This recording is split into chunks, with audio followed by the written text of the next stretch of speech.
Hi everyone, welcome back to the channel. Today we're going to be pulling Ancient Shards because it is a ×2 Ancient weekend. So we'll have a look quickly. So here's the information. We've got a 1% chance of Legendaries, 16% chance of Epics. As I've said before, I don't particularly need any Epics. I think I've got most of the sort of relevant Epics in the game. But I'll be looking out for them. I always am. I'm always looking out for the sort of next champion that I can build. We also have a ×10 event on Ragash here. So I've seen Ragash being used in quite a lot of places, mostly in Arena. So I won't go into his kit unless I pull him. But if we do, we'll go into his kit and we'll have a sort of better look at what's going on. We also have this weekend the Champion Chase tournament for the Jetni. So here we go, Champion Chase.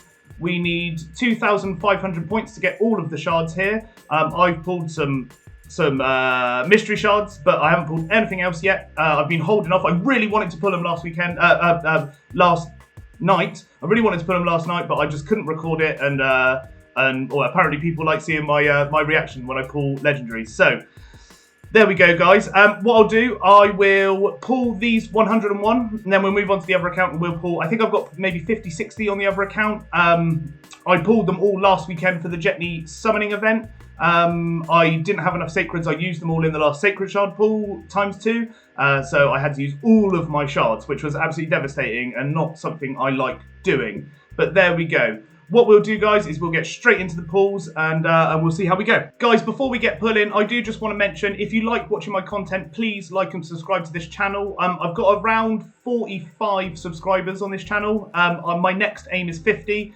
which hopefully will happen quite soon. And then the big aim after that is 100 subscribers. And what I can do then, guys, is I can start really analysing what the content is that people like seeing. At the moment, I'm mostly just doing shard pull videos because that's all I kind of have time for. But if I see that more people are interested in my content and myself and my personality, then I'll start making different videos and hopefully start doing some more tips and tricks videos. So yeah, if you like my content, like and subscribe. I do want to mention as well, I have Facebook and Instagram now. I don't post very much on there. I mostly just post when I've posted a new video on YouTube. But if people are interested in that and people want to give me a follow on those platforms, then I might post a bit more sort of background in what I do, background in how I do it, and my sort of behind the scenes life.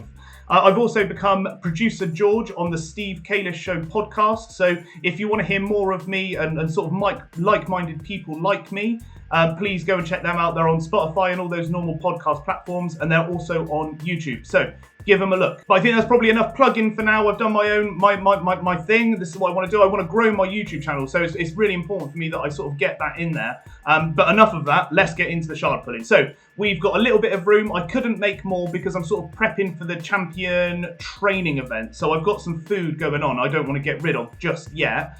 So you will have to bear with me. I will have to make room through this video. So 101 Ancients on my Galek account. I'm hoping for mostly a Brogni. He's number one on the list, really, of non-void legendaries that I really want. If I have a Brogni, then I can start working towards an Infinity team, and that's a team that constantly increases the turn count of buffs put on the champions. So some of the key players really are Krisk, who's a void legendary, and Brogni for me, who's just from a normal Ancient Shards or Sacred Shards. So we'll get into it. First 10 pull, Brogni, fingers crossed. I think out of 101, I mean, the chances are we get one Legendary, but I'm hoping for at least 2 on this. We've got some great epics already. Taragi the Frog over here as an ally protector. And a poisoner for Clan Boss. I've started a third account. I don't post anything about my third account, but I pulled Taragi really early, and he's a godsend. And hopefully I can start getting some Clan Boss in with him in my team. It's still very early days, and I sort of play it when I haven't got much on. And if I've done all of my daily stuff on my normal accounts, then I jump onto that account just for a bit of fun. And he's a bit of a YOLO account, and I just put all the shards on it when I get them, not when there's a ×2. So I don't have to do the Wait Shadow Legends. So yeah, first 10 pull, no legendaries in there. A couple of epics with a Taragi the Frog. Absolutely lovely to see. Another 10 pull. Tenaxia. I don't know how to say that. I think she's a login champion, I think. Not someone I've ever used. Tenax Hate Flower. No one of interest in that one apart from that epic, which is actually not that interesting. I think we already have her. I think I've probably fed her by the looks of things because I've never used her and I haven't 6-starred her or anything like that. Another 10 pull. Let's go. There he is! A Kyoku. That is a really, really interesting champion, actually. Let's go and look at her kit. Give me a second, guys. Let me have a quick read of her kit. This is one of those champions that is really meta in Arena right now. And I just don't believe I'm ever going to get any of those champions. So it's not a champion that I really look into until I pull them. So give me a second. Let me have a read of the kit, and then I'll come back and I'll explain the kit to you guys. Okay, guys. So Kyoku, a really good-looking champion, really cool-looking champion. I really like the Shadowkin. I do kind of like Japanese folklore and Japanese sort of aesthetic, especially from well, I guess from folklore perspectives. Shadowkin is definitely one of those. I don't know what we call them. Factions. They're one of those factions that I think are really cool and hold a special place in my heart. So really cool to see them. So Kyoku's A1 is attack one enemy, will place 3 hits if the target is under 3 or more debuffs. Each hit has a 50 when booked. Percent chance of placing a 25% weaken for 2 turns. So a little debuff. I don't think this champion's used very much for damage, but a little debuff for the enemy team is always good. Not just a straight up will hit once or will hit 3 times. There's some utility in that A1, which is always nice. And then A2 attacks all enemies, has an 80% chance, 100 if booked, of placing a 50% decrease attack. After attacking, this 80% chance of placing has an 80% chance of placing HP burn debuff for 2 turns on all enemies, and for any enemy that it doesn't, it will do a decrease attack. So again, sort of debuffing the enemy team. So decrease attack for your big hitters in arena, and then a HP burn on the rest of the guys is always nice.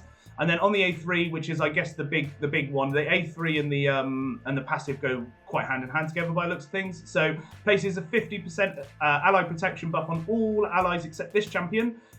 Will place a block damage buff for this champion for 3 turns and grants an extra turn. So protects your team and then does block damage so she can't be killed, essentially. So she's absorbing all the damage and she's not taking any herself.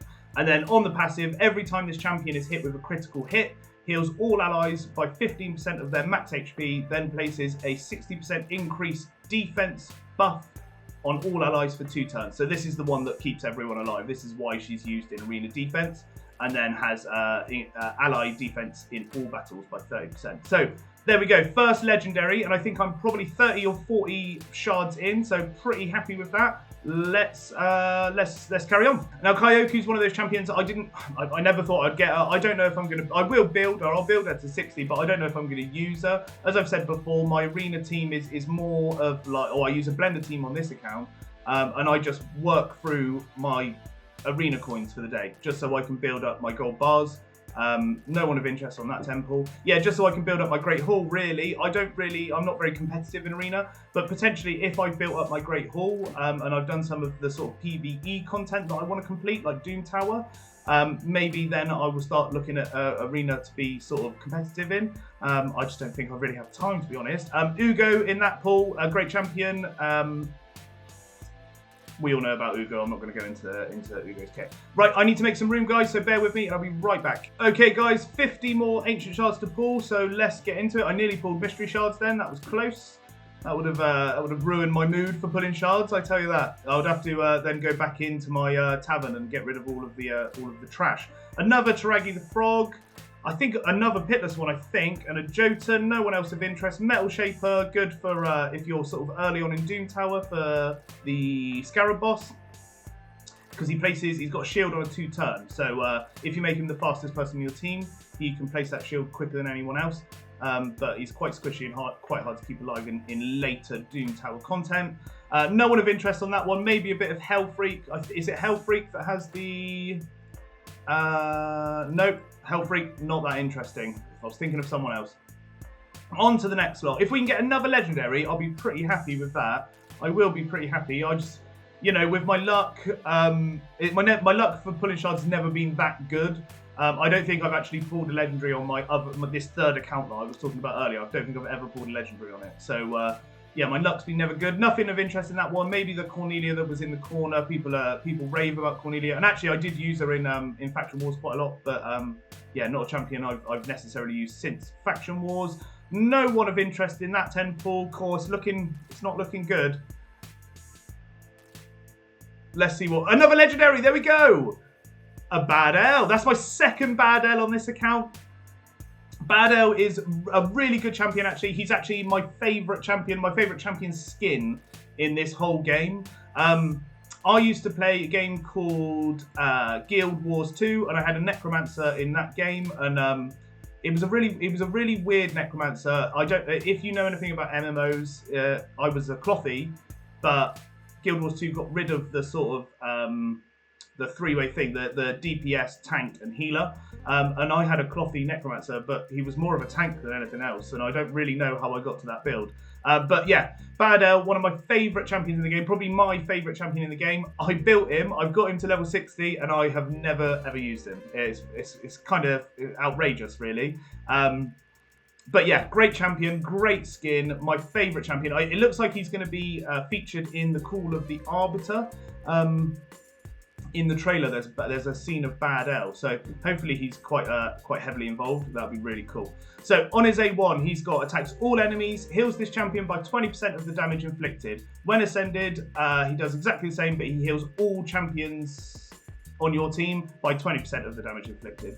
And then on his A2, removes all, and this is the key one. If you book him, you can use him in Clan Boss. If you get him quite early, well, to be honest, even in late game, and he can get your team to be affinity friendly to get away from the stun, because he's got a 3-turn remove all debuffs. So, and he also places a 15% continuous heal and places two 5% poisons on the enemy for 2 turns. So he's a great Clan Boss champion. He can cleanse off your team from the stun, and he can place poisons, and he's a good damage dealer.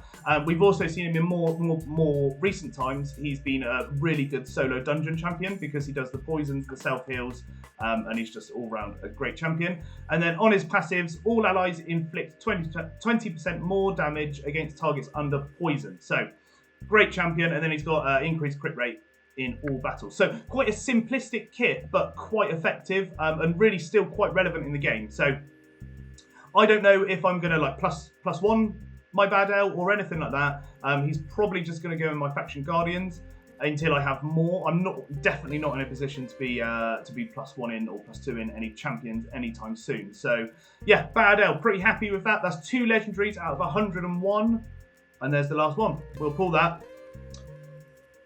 So I'm against the odds, guys, and I'm pretty happy with that. 2 champions in 100 ancient shards and a Bad L, a second Bad L. You can't go wrong with a second Bad L, and Kyoku on my Galek account. So pretty happy with that. What I'll do, guys, I'll go onto my other account and we'll pull those shards. All right, guys, here we are on the Kale account. We'll have a look. We got 56 shards on this account. I didn't actually check the tournament. What I'll do after we've done these shards, I'll go back into my other account and I'll just go and look at the tournament and make sure I got enough points. I'm sure with 2 legendaries in the pools, I will. Hopefully we get the same luck on my Kale account with half the amount of shards. I've got a confession, guys. I did buy 2 gem packs or 2 gem shop 11 shards here. I bought 2 of them just to bulk out my ancients a little bit more, mostly to make this video a bit more fun. As you can see, I've got loads of gems going on, so I don't need all of these gems for this fusion, and I'll probably recoup quite a lot of them for the next fusion. And I use my gems to burn energy, is what I generally do. So I think I've got more than enough for this fusion, and definitely it'll be built back up by the next one. So 56 shards. Let's just get into it. Hopefully we can pull at least 1 legendary. With our luck on the other account, 2 legendaries out of 100. In theory, 1 legendary out of 50 on this account, I'll be pretty happy with. So, nothing of interest there. Metal Shaper again, I've already got him on both accounts. I actually use him on both accounts, but now that I'm trying to sort of delve more into hard dudes, a legendary! Oh, Boraga the Elder. Now, this is quite an interesting champion. I think, was he one of the first champions to have increased resistance on, but I just don't see him used anywhere. I guess resistance is almost like soft capped by the players, you know, because you can only ever, even the really relevant arena players, all of these big boys that go into Plat Arena every week, they have a certain amount of accuracy. So to build a team, a resistance team, and have him on it, it's sort of countered because you're going to have to pour all of your energy into that resistance team, and there's no way of having any other stats on them. And that's why I don't think he's used, in my opinion. He's a cool looking champion. That's the only thing I have to say about him. And I do have him. I don't know if I have him on this account, but I have him on one of my accounts. An absolutely cool champion. There's nothing more I can say about him. If I could have him in my teams and he was relevant, I would absolutely use him. If I'm wrong, guys, and you think he's a really good champion, please let me know, because I have built him. He is level 60, but I've just never really used him. I've never really found a place for him. So if I'm wrong, please let me know.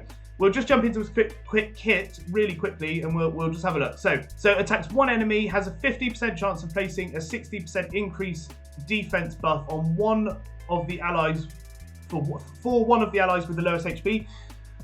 Will not be placed on this champion, has a 100% chance instead if this attack is critical. So if you build him with a 100% crit rate, he'll always do it. As simple as that. I don't know, I guess this is quite good for arena. I guess if you want to protect your nuker, you can increase their defense, but generally your nuker won't have any defense unless you're building a really defensive team. So again, I mean, I use attack-based champions for my nukers, so he wouldn't be that useful, but there we go. I mean, I guess if you're building a arena defense team based on defense, then he might become quite useful, and your nuker is, you know, like a Iron Brago or someone like that, but you don't see it very often. Maybe I'm wrong. So his A2 removes one random debuff from all allies, then places a shield buff on all allies for 2 turns equal to 20% of this champion's max HP, and he's a HP-based champion, so it'll be a nice big shield. And then his A3 places a 50% increased resistance and a 30% increased speed buff on all allies for 2 turns. And his passive is allies receive 10% less damage from champions whose resistance is lower or equal to theirs. So, I mean, if you're going to be building a resistance team, then it will always be higher. So this will always kick in. And then has increased resistance in all battles by 50. So yeah, cool looking champion. One of my favorites. I've already got him. I really wanted to use him in my teams. I really wanted to, but it never really worked out. So yeah, there we go. I will just double check if I've got him on this account or on my Galek account. Oh no, wrong faction. Dwarves. Yeah, okay, so I've got him on both accounts now, and I probably still won't ever use him. But yeah, let me know if I'm wrong, guys, and I will correct my mistake. If he's the best champion in the game, he's one of these, like, you know, ones that people don't talk about, but is actually incredible, then I'll use him. On to the next temple, then. Let's see what we get. So we got a legendary. We got a legendary in our 50 shards. I very much doubt there's going to be another legendary, but it's always worth a go. Myceliac Priest Ornn. He's one of these champions that can do solo content, but because he's an epic, he's got naturally lower base stats, so a bit harder to build him compared to someone like Bad L, but still one of those champions that can absolutely do solo content. I wouldn't take him past sort of level 20 in any of the dungeons, but you know, I guess if you've got the gear and the stats, you absolutely can, but I generally don't. I need to make some space, guys, and I'll be right back. And here we are, guys. We've got 26 shards left to pull. Let's just get into it. I very much doubt I'm going to get a legendary, but if I do, I guess the odds are all in my favour today, but they're normally not, so I don't hold much hope on that. Another epic, Rain Beast, not interested. I think Rain Beast had, when he first came out, or when the game was quite young, he was an absolutely... An ethereal, okay. You know, I'll take another legendary in 56 shards. That's pretty good. I'm pretty happy with that, but I do have Nethril on both accounts. Nethril's another good champion for Clan Boss. So on his A1, he's got, when ascended, attacks one enemy 3 times, has a 40% chance of placing a 5% poison debuff on for 2 turns. So what generally people do is put him in Clan Boss and lock out his other 2 moves, and he just constantly A1s, constantly puts poison on the enemy. And then on his A2, attacks all enemies, has a 50% chance of placing a stun debuff on all enemies for 1 turn, places a 30% decrease speed debuff for 2 turns if the target is not under stun. So he's a controller, basically. He controls the enemy team, which is really nice. And then he puts poisons on them when they're stunned, so they die as soon as they take a turn. And then on his A3, attacks all enemies, decreases their turn meter by 75%. So, yeah, he's hard to go up against, actually. In Faction Wars, he was a hard champion to go up against. I think he was in those teams with the Valks. So it made clearing that content really hard on some of the accounts. I do have Nephril on both accounts. I didn't end up using him for his A1 in Clan Boss. Maybe I'm wrong. I've got Draco on one account and I use Ninja on the other account for Clan Boss damage. So I don't really have a place for Nephril, to be honest. But we got 2 legendaries in 56 Ancient Shards, which is absolutely lovely to see. I'll pull this last 6. You never know. If the odds are with me, then I'll get another legendary and that will make my day. Frozen Banshee, another great poisoner, for Clan Boss and Dragon. She definitely got me through Dragon early on and got me up to stage 20. Yeah, great champion. Pounder, not so good, never used him. Elder, not so good. A clone of, what's his name? The other guy that looks like this but is a legendary, who used to be really relevant in the game. We should go and look for him. So where are we? Index, Barbarians. What is Altan? His name is. Where are we? Altan used to be really relevant in the game. Big hitter, big damage dealer, and has a chance of reviving, but I never pulled him. So on to the last lot of shards. I think we've got 4 more to go. Go away advertising. 3 more to go. First one, let's see. We didn't get a Ragash, I noticed. Didn't get a Ragash. Pulled 4 legendaries, no Ragash. But that's not the end of the world. I got a Kyoku, which I'm buzzing about. I don't know where I'm going to use her, but I'm buzzing about her. Spy Master, no thank you. You're not spying into my world. And then last one, Crimson Slayer. We'll just go into the tournament and I'll log back into my other account and make sure that I've got all the points in that tournament. I guess with 2 legendaries on both accounts, yeah, more than enough points. More than enough points. I'll just pull them. I will leave the energy and the XP booster. I still need to complete the Fire Knight tournament on both of my accounts. I've been a bit busy. Been a bit busy this week, so I haven't been able to focus on Jetni too much. But there we go. We've got 70 shards out of 100. And I'll just quickly log onto my other account and we can have a look there. And here we are, guys. We'll just go into the tournament, make sure we've got enough make sure we've got enough fragments. There we go, yeah. With 101 shards, you would expect it, but you never know. It's always a bit worrying. And that brings me up to 5th place in the tournament. I'm never, ever going to get this high to be in the top 3, really. But I got the 2 legendary books, which are great. I have been working on Sand Devil. So I'm up to, that's Dragon. I'm up to level 10 on Sand Devil, which I'm farming daily. I'm just doing like 11 battles on this, just to be able to farm these brews. What do we call them? These oils, sorry. Just to be able to farm the oils, and then I can use them for my daily advanced quests. Mostly why I'm doing it, and just the more I farm it, the more I put it into my sort of daily routine, the more I'll have, and the more I'll be able to build champions to do better content. So there we are, guys. We got 4 legendaries out of 157 shards. So I'm pretty happy with that. That's with the odds. Our Jesus was looking after me today. And I will speak to you soon. It's a beautiful day in England. So I'll be mowing my lawn and looking after my garden a bit. Have a good day, guys. See you next time.